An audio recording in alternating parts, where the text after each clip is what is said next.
시작합니다. 여러분, 진정으로 하나님의 자녀가 된 사람은 어떤 사람일까요? 지난주에 살짝 얘기를 나눴었는데요. 지난번에 우리 교회에 부흥회 때 오셨던 송주연 목사님의 그 말씀 기억하십니까? 그 말씀의 핵심이 무엇이었나요? 말씀을 묵상하고 말씀 속에 기록된 대로 순종하는 삶이었죠. 첫 예물을 하나님께 드리라는 그 말씀을 묵상하다가 그 말씀 앞에서 돌아서지 못하고 결국에는 말씀대로 반응하려고 첫 예물을 하나님께 드려버리고 구약시대도 아닌데 염소 새끼를 사야 되겠다는 마음이 들었고 그 염소 새끼를 아프리카에 보내서 아프리카의 한 마을이 자립하게 되었던 그 이야기를 기억하실 겁니다. 그리고 결혼식 비용을 아껴서 그 비용으로 아프리카에 학교를 지었던 이야기, 그래서 그 학교를 나와서 자립할 수 있었던 그 아이들의 이야기도 우리가 들었습니다. 우리가 자신의 생각이 아니라 예수 그리스도의 삶, 다시 말해서 말씀을 따라 살아가는 자들이라는 것입니다. 이게 우리의 정체성인데요. 우리가 그래서 하나님의 자녀라면 우리는 더 이상 하나님에게 무언가를 얻어내는 삶을 살아가는 자들이 아니라는 것입니다. 우리는 하나님의 뜻을 이루려고 이 땅을 살아가는 사람들인 거죠. 그래서 송지연 목사님께서 쓰신 책의 제목이 무엇이었습니까? 성공이 아니라 성경입니다. 인 거죠. 그렇습니다. 우리가 무언가 내가 원하는 바를 얻어내는 것을 사전적인 의미로 성공이라고 말을 하죠. 그러나 우리는 주님의 뜻을 이루어내는 사람, 성경의 사람, 말씀의 사람인 겁니다. 그래서 우리가 큐티도 하고 매일 기도회 때 그리고 예배 때마다 하나님의 음성에 귀를 기울이려고 하는 것이죠. 우린 예수님을 사랑합니다. 그렇죠? 그리고 예수님께서 우리 안에 계신 것을 믿습니다. 그렇죠? 그러니까 우리는 하나님의 자녀인 겁니다. 그런데 늘 자신 안에 계신 그 예수님이 나를 정말 사랑하시는지 확인을 받고 싶어하는 욕구가 우리 모두에게는 다 있습니다. 이런 태도는 어린아이가 엄마의 사랑을 지속적으로 느끼기 원하는 것과 똑같은 겁니다. 그렇기 때문에 이런 태도를 가지고 있다면 우리의 신앙이 더 자라야 하는 증거일 수도 있습니다. 우리의 목표는 에베소서 4장 13절입니다.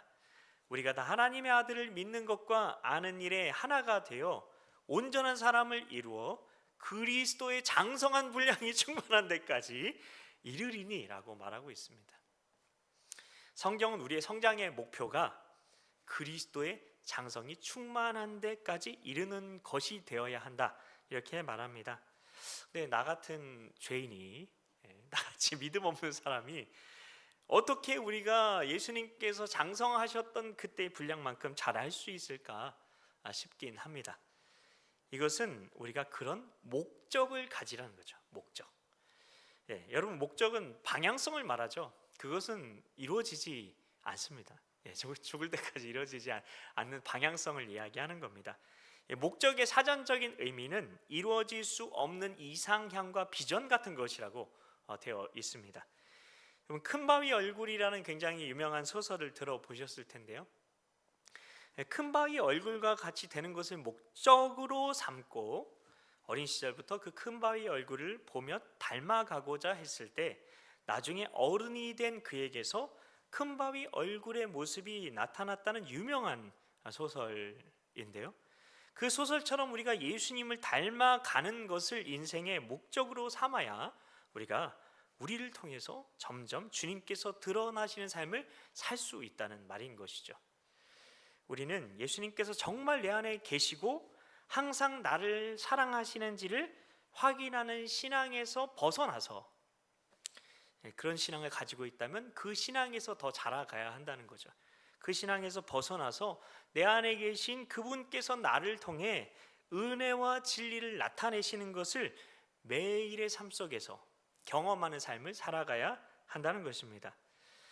예수님께서 나를 사랑하시는지를 확인하는 그 신앙은 삶의 주인이 누구일까요? 나에게 내가 주인 된 거죠. 이런 신앙을 가지고 있으면 내 노력으로 하나님의 은혜를, 하나님의 사랑을 얻어내고자 합니다. 나도 모르게 그럴 수도 있어요. 내 노력, 내 헌신, 내 충성을 인풋해서 은혜라는 그 하나님의 사랑이라는 그 아웃풋을 얻어내려고 하는 것입니다. 그러나 예수님께서 나를 통해 은혜와 진리를 나타내시는 것을 경험하는 또 다른 삶이 있습니다. 이것이 아까 목사님께서 예배 때 말씀하신 생명의 성령의 법에 따라 살아가는 삶인 것입니다. 이런 삶의 주인이야말로 예수님이신 겁니다. 이런 삶을 살아가는 사람은 예수님께서 나를 통해 더 나타나실 수 있도록 자신을 더 포기하려고 합니다. 19세기의 중국 선교에서 빼놓을 수 없는 선교사님이 계시죠. 누구입니까? 허드슨 테일러 선교사님이시죠. 이 허드슨 테일러 선교사님께서 자신을 통해 주님께서 더 드러나시게 하기 위해서 그런 삶을 드러나시게 하기 위한 삶을 살았는데 어떻게 그런 삶을 살았을까요? 당시에 서구 선교사님들께서는 현지인들과 구별되는 옷을 입고 서양인으로서 생활을 하셨습니다. 나는 미개인이 아니라 문명인이라는 그런 태도를 가지고 있었던 거죠. 그러나 테일러 선교사님께서는 선교의 시작부터 중국 전통 복장을 입고 머리도 따은 머리인 변발을 합니다. 자기 방식을 포기한 거죠. 그도 쉽지 않았을 겁니다. 선교사님도 쉽지 않으셨을 거예요. 그러나 선교사님께서는 개인적인 편안함과 체면까지 기꺼이 내려놓는 길을 걸어 가셨던 것입니다. 사도 바울도 빌립보서 1장 21절에서 무엇을 이야기하고 있습니까? 내게 사는 것이 그리스도니 죽는 것도 유익함이라 이렇게 이야기를 하고 있습니다. 바울은 끊임없이 예수님이 나를 통해 사시는 것, 그리고 내가 죽는 삶에 대해서 이야기를 하고 있습니다. 그는 빌립보서 3장에서 예수님을 만나기 전에 자신은 율법에 걸리는 게 전혀 없는 삶을 살았고 자신이 가진 모든 것들이 자랑거리가 될 만한 그런 다 가진 자의 삶을 살았다고 말을 합니다. 학벌도 출신도 정말 대단한 사람이었죠. 그러나 바울은 예수님을 아는 지식이 가장 고상함을 깨닫고 예수님을 더 알고자 모든 것을 배설물로 여겼다고 고백을 합니다. 그가 포기한 것은 단순히 재물이나 명예 정도가 아니라 그가 가장 포기하기 힘들었던 율법을 지킴으로 의로워진다는 종교적 신념, 체면 등이었을 것입니다. 그의 삶의 중심이 내가 아니라 그리스도가 되자, 그는 복음을 위해서 감옥에 갇히는 고난도 예수님께서 자신을 통해 더 나타날 수 있는 통로가 된다고 생각해서 기뻐했고 살든지 죽든지 예수님만 존귀하게 되는 것을 소망하게 됩니다. 그러자 그의 삶 자체가 예수님의 능력이 나타나는 통로가 되었던 것이죠. 너희는 믿음 안에 있는가? 너희 자신을 시험하고 너희 자신을 확증하라. 예수 그리스도께서 너희 안에 계신 것을 스스로 알지 못하느냐? 그렇지 않으면 너희는 버림받은 자니라. 오늘 본문이죠. 고린도후서 13장 5절 말씀. 우리의 신앙의 유일한 기준이 되는 성경은 우리가 믿음 안에 있는지 자신을 시험하고 확증해 보라고 기록해 놓고 있습니다. 이 말씀은 이미 예수님 안에 있는 자는 더 이상 자신이 주인이 되어 예수 그리스도와의 관계나 그분이 베푸시는 은혜를 얻어내는데, 추구하는데 묶이지 않고 그것이 목적이 되지 않고 믿음 안에서 이미 내 안에 계신 예수님께서 나를 통해 얼마나 어떻게 나타나시는지를 말씀에 순종하는 가운데 송지호 목사님처럼 그 시험하고 확증해 보는 삶을 살아간다는 것입니다. 이 말씀을 좀 더 구체적으로 살펴보려고 하는데요. 첫 번째, 예수님 안에 있는 자는입니다. 예수님 안에 있는 자는, 예수님 안에 있다는 것은 예수님께서 우리 안에 계신 것을 믿는 자, 누리는 자라는 뜻입니다. 그런데 우리가 잘 알아야 될 것은 예수님께서 직접 우리 안에 오신 것이 절대 아니라는 겁니다. 거기에서 잘못되면 삼위일체에 대해서 잘못 이야기하게 되는 것이고 거기에서 이단으로 갈 수도 있습니다. 네.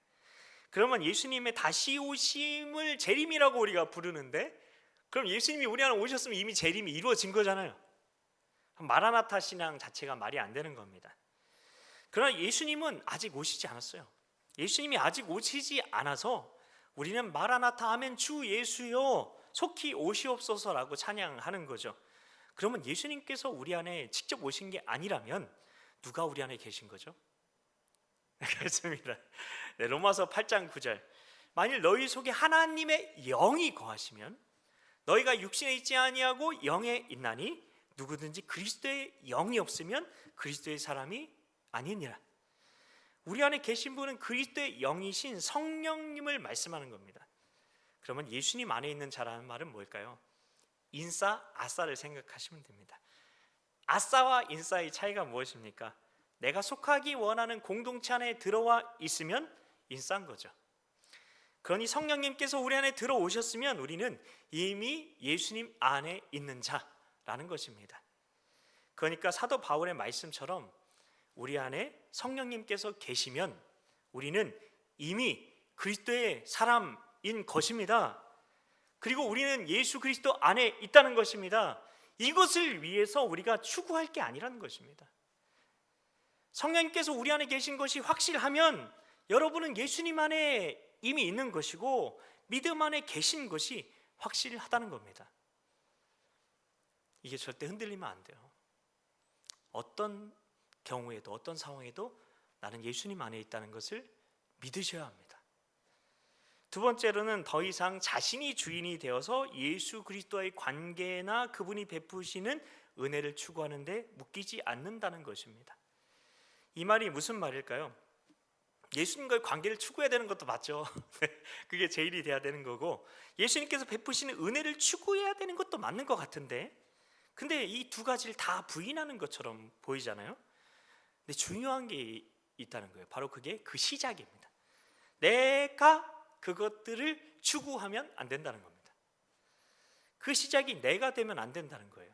우리가 먼저 추구해야 될 것은 예수님의 임재 안에서 하나님께서 나의 왕이 되시고 나의 주인이 되시는 것, 여기서부터 시작해야 한다는 것입니다. 이것에 대해서 잘 알 수 있는 이야기를 우리는 사무엘서에서 엘리가 사사일 때 블레셋과의 전쟁에서 이기려고 하나님께 여쭤보지도 않고 언약궤를 가져오게 했던 이스라엘의 그 백성들의 이야기에서 잘 알 수가 있는데요. 분명히 하나님께서는 성경에 기록해 놨어요. 전쟁에 나갈 때 언약궤를 앞장 세우라고도 말씀을 하셨어요. 앞장 세웠잖아요. 실제로 여호사밧 왕이 되게 유명한 왕이잖아요. 언약 찬양대를 앞에 앞장 세워서 이겼던, 전쟁에서 이겼던 놀라운 그런 성경의 기록도 우리가 성경에서 읽어서 알고 있습니다. 그러나 하나님께서 말씀하신 게 아니라면, 레마의 음성이 아니라면, 성경에 기록된 것이라도 내 해석으로 내가 그것을 나의 영광을 위해서, 나의 유익을 위해서, 나의 욕심을 채우기 위해서 그렇게 사용하려는 것이, 말씀조차 그렇게 사용하려는 것이 바로 거짓자의 강력한 힘이라는 것입니다. 그래서 요즘 기도에 대해서 더욱더 깨닫게 되는 게 있는데요. 그것은 기도의 시작이 나의 문제에서 절대로 시작하면 안 된다는 겁니다. 이 때문에 연초에 설교했던 주기도문과 하나님 나라에 대한 메시지가 계속해서 생각이 나고 있어요. 그리고 개인 기도할 때마다 주기도문으로 저는 계속해서 기도를 하고 있는데, 그럴 때마다 정말 주기도문의 시작이 하나님의 임재 가운데 주님의 뜻을 바라보는 것에서 시작하잖아요. 그리고 하나님의 뜻을 가슴에서 담는 것에서 시작을 하지 내 문제에서 기도를 시작하지 않기 때문입니다. 주기도문은 내 문제에서 기도를 시작하지 않아요. 그렇게 기도가 바뀌니까 기도할 때 문제의 메인 채로 기도하지 않게 됩니다. 그렇게 기도하니까 하나님을 문제 해결을 위해서 이용하지 않게 되고, 그렇게 기도하니까 예전에는 문제 해결을 위해 기도하면서 그렇게 기도하면서도 걱정하고, 기도가 끝나면 다시 문제에 대한 염려의 짐을 다시 싸 짊어지고 기도의 자리를 떠나고 내 문제를 하나님께서 응답해 주시지 응답해 주실까? 응답해 주시지 않을까에 대해서 생각을 했는데, 기도가 문제 해결을 위한 어떻게 보면은 방편으로 많이 이용이 됐는데, 이제는 주의 뜻을 이루는 기도를 하는 것이 제 기도의 목적이 된 것을 느끼게 됩니다. 자, 세 번째로 믿음이 있는지를 확증해 보려면, 믿음 안에서 이미 내 안에 계신 예수님이 나를 통해 얼마나 어떻게 나타나는지를 시험해 보라는 겁니다. 이것은 내 인생의 초점에 대한 건데요, 우리는 무엇에 일상의 초점을 맞추면서 살아가고 있느냐는 겁니다. 우리는 예수님을 닮아가는 게 인생의 목적이 되어야 함을 알고 있습니다. 그런데 여기서도 중요한 게 있어요. 내가 예수님을 닮아간다는 생각에서 시작을 하게 되면 그게 결국 자기 의가 되고 율법주의가 됩니다. 자기 의에서 시작하면 내가 예수님 닮아가려고 했어, 내가 이렇게 하나님께 헌신하려고 했어, 내가 이렇게 하나님께 드렸어 라는 말을 하게 됩니다. 자기도 모르게. 우린 여기서 또 선택해야 하는 것이 있는데요, 바로 자기 부인입니다. 내가 아닌 겁니다. 나로부터 시작하면 안 됩니다.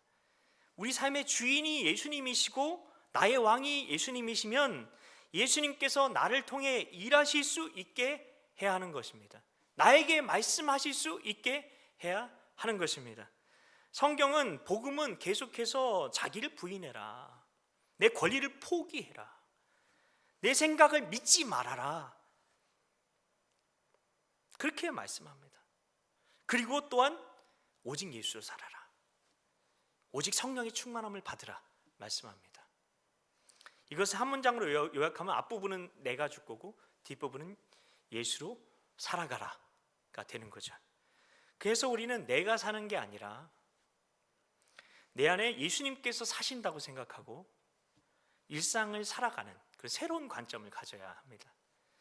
나의 지혜가 아니라 예수님의 지혜가 나타나는 삶을 살아가는 것, 나의 성품이 아니라 예수님의 성품이 나타나는 삶을 살아가는 것, 나의 경험에 따른 판단이 아니라 주님의 뜻에 순종하는 삶을 살아가는 것이 나의 일상을 살아가는 방식이 되어야 한다는 것입니다. 그래서 우리는 묵상해야 하고, 그래서 우리는 그 묵상한 말씀을 붙들고 하나님의 음성을 듣기 위해 기도의 자리로 매일 나아가야 하고 매일 첫 시간을 드려야 하는 것입니다. 이 세 가지가 있는 사람들이 하나님이 보실 때 믿음 안에 있는 사람들, 믿음으로 살아가는 사람들이라는 것입니다. 이것은 우리가 감당해야 하는 사역과도 깊은 연관이 있습니다. 이 자리엔 여러분 모두는 사역자로 부름을 받았다는 걸 믿으십니까? 하나님의 사역에 다 동참을 하셔야 된다는 겁니다. 그래서 임원들만 이렇게 청년부 일에 이렇게 섬기게 하지 말고 우리도 같이 섬겨야 한다는 것입니다. 같이 사역해야 한다는 것입니다. 왜냐하면 우리가 우리 한 사람 한 사람이 다 주님의 지체잖아요. 주님의 지체잖아요. 주님의 지체로서 머리가 되시는, 이 청년부의 머리가 되시는 주님의 일에 당연히 힘을 합쳐서 동참해야 하는 것이죠. 사역이라는 것을 우리는 단순히 교회 일이라고 생각할 수가 있어요. 그렇지만 주님께서 우리를 통해서 이루시기 원하시는 주님의 꿈, 주님의 비전, 그것을 이루기 위한 매일의 우리의 순종이, 헌신이 바로 사역인 것입니다. 베드로전서 2장 9절은 이렇게 말하죠. 오직 너희는, 여러분 모두를 얘기하는 거예요. 오직 너희는 택하신 족속이요, 왕같은 제사장들이요, 거룩한 나라요, 그의 소유가 된 백성이니 라고 기록을 하고 있죠. 여기서 너희는 제사장이다 라는 그 말이 너희는 다 사역자다, 그런 뜻인 겁니다. 이런 게 사역이라고 할 수 있는데 대표적인 게 세 가지 있어요. 예배, 돌봄, 증인됨. 예배를 드리지 않아도 되는 사람이 있습니까? 돌봄은요, 우리에게 서로 사랑하라, 내 이웃을 내 몸과 같이 사랑하라고 말씀하셨죠. 그래서 우리 모두 돌봄의 사역에 예외가 아니죠. 그리고 증인됨입니다. 이건 더 말할 게 없죠. 예루살렘과 온유대와 사마리아 땅 끝까지 가서 증인되라고 말씀하셨으니까요. 우리 중에 어느 누구도 사역을 하지 않아도 되는 사람은 없습니다. 다 동참해야 하는 겁니다. 그 사역 속에서 우리는 이미 주님께서 우리 안에 계시고 그분이 친히 하시겠다고 말씀하시는데 왜 자꾸 뭔가 주님께서 증명해 주시기를 자꾸 요청합니다. 다른 사람의 이야기가 아니라 저의 이야기이기도 합니다. 주님께서 제 안에 계신다고 하시고 주님께서 친히 하신다고 말씀하시는데 잘 믿지를 못해요. 그리고 주님의 역사가 나타나려면 내가 더 많이 기도해야 되고 내가 더 간절히 사모해야 되고 내가 더 큰 믿음으로 나아가야 되고 내가 더 죽기 살기로 매달려야 하나님께서 뭔가 더 해주시겠지라는 생각이 제 안에도 있었던 겁니다. 그런데 이런 생각은 하나님을 위해서 내가 무언가 해야 하나님께서 해주실 것이라는 마치 기브 앤 테이크, 동전에 자판기에 동전을 넣으면 무언가 나오는 것 같은, 인풋을 해야 아웃풋이 있는 것과 같은 하나님과 거래하듯 사역하고 신앙생활을 하던 저의 모습이었던 것입니다. 이게 바로 율법주의입니다. 주님께서는 우리에게 주가 쓰시겠다 말씀하십니다. 모세도 하나님께 이스라엘을 이집트에서 탈출시키는 지도자로 선택을 받았을 때 나는 못합니다 라는 그런 말을 했던 그 모습을 우리는 떠올리게 됩니다. 우리도 모세와 다르지 않을 때가 참 많습니다. 주님께서 쓰신다면 모세의 양을 치던 그 지팡이가 홍해를 가르는 지팡이가 되었던 것처럼, 하나님의 지팡이로 그래서 쓰임 받을 수 있었던 것처럼 나도 하나님의 일에 쓰임 받는데 하나님의 영광을 드러내는데 쓰임을 받을 수 있다는 겁니다. 왜요? 난 하나님의 자녀니까. 그거 하나만 중요한 겁니다. 그런데도 우리는 내가 이렇게 하지 않아서, 내가 이렇게 하지 못해서 하나님께서 역사하시지 못할 거야, 하나님께서 역사하시지 않을 거야 라고 생각을 하며 하나님을 모독하고 하나님께서 행하시는 일을 방해하고 있을 수 있다는 것입니다. 주님께서는 나를 쓰시기 원하시고 나를 통해 나타나시기 원하시는데 이미 내 안에 계시잖아요. 근데 내가 너무 강한 것뿐입니다.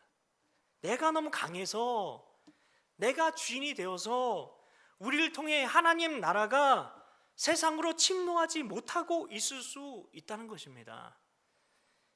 이것은 여러분께서 잘 이해하고 계신 것처럼 간절한 마음으로 기도하는 게 뭐 잘못이라거나 기도하지 않아도 된다는 말이 아닌 거죠. 왜 기도하는지, 무엇을 위해 기도해야 하는지 그 문제인 것이죠. 우리의 기도는 주님께서 나를 통해 더 잘 나타나시도록 하는 그 기도가 되어야 하는데 늘 주님께 초점이 맞춰야 되고 주님이 나의 왕이심을, 나의 주인이심을 기억하고 그분께 나아가 귀 기울이는 그 순종의 마음을 갖는 것, 그것에 초점을 맞춰야 하는데 우리는 어쩌면 내가 더 잘 쓰임받기 위해서, 내 문제를 해결하기 위해서, 내가 뭔가 잘 되기 위해서, 잘 풀리기 위해서, 나를 위해서 기도하고 있을 수 있다는 것입니다. 이렇게 되면 주님께서 나를 쓰시기 원하시는 주님의 뜻을 나의 뜻으로 바꿔 버려지는 것이 바로 굉장히 두려운 우리의 영적인 흔한 현실이라는 것입니다. 이 사실을 우리는 깨달아야 하고, 그래서 우리의 기도가 다음과 같이 변화되면 됩니다. 주님, 오늘의 그 주님의 그 사역 가운데 주님이 날 쓰시는 모든 게 사역인 거죠.